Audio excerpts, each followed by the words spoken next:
Joining us now is Amanda Tyler, Executive Director of the Baptist Joint Committee for Religious Liberty. Amanda, thanks so much for taking the time to be with us. First off, I'd just like to get your reaction to this decision to allow Bible lessons in Texas schools. Well, I'm very disappointed by the board's 8-7 vote to approve this flawed curriculum that thousands of Texans voiced their disapproval of to the Texas State Board of Education.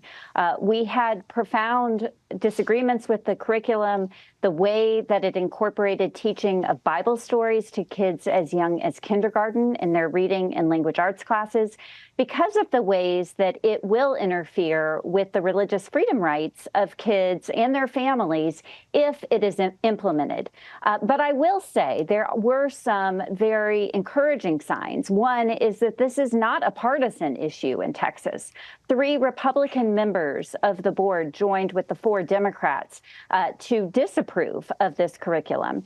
And the curriculum does not automatically get implemented in Texas schools, but rather the fight will now shift to school districts across the state of Texas. And it is my hope and expectation that Texans across the state will voice their concerns about religious freedom with this particular curriculum. Yeah, and that's kind of what I wanted to ask you. This is sort of at the core of really any opposition to something of this kind. What kind of message do you think this sends to families who are not of Christian faith, for starters?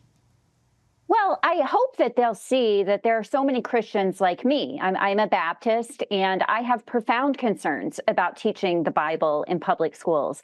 So I hope that they will see that they are not alone, that in order for us to protect everyone's religious freedom rights in this country, that we need to protect the institutional separation of church and state, that our public schools are strong because everyone is welcome in our public schools, regardless of which religion they practice, and that all can equally learn and equally belong in Texas public schools. I am concerned that if this curriculum were to be implemented in certain school districts, that message of belonging would be at issue, that kids who are not Christian would feel that they were not equally a part of our public schools, and that harms their religious freedom.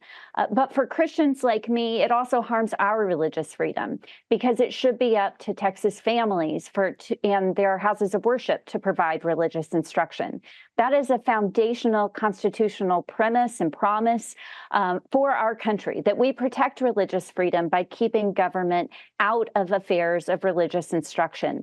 And this curriculum, if it were to be implemented, would attack that foundational constitutional promise. Yeah, and your voice as a Christian is a powerful one in this discussion.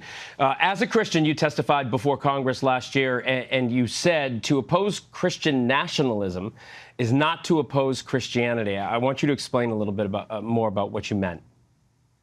That's right. Christian nationalism is this political ideology and cultural framework that tries to merge Christian and American identities. It says to be a real Christian, one has to be an American, and to be a real American, one has to be a Christian.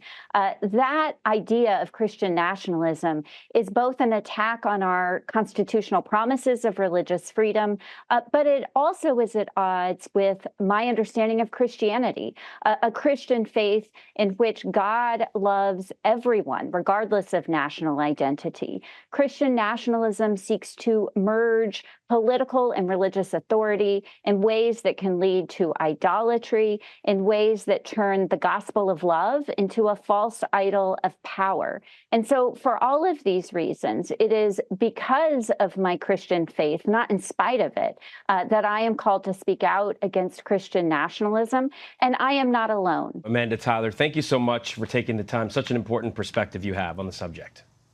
Thanks for having me on.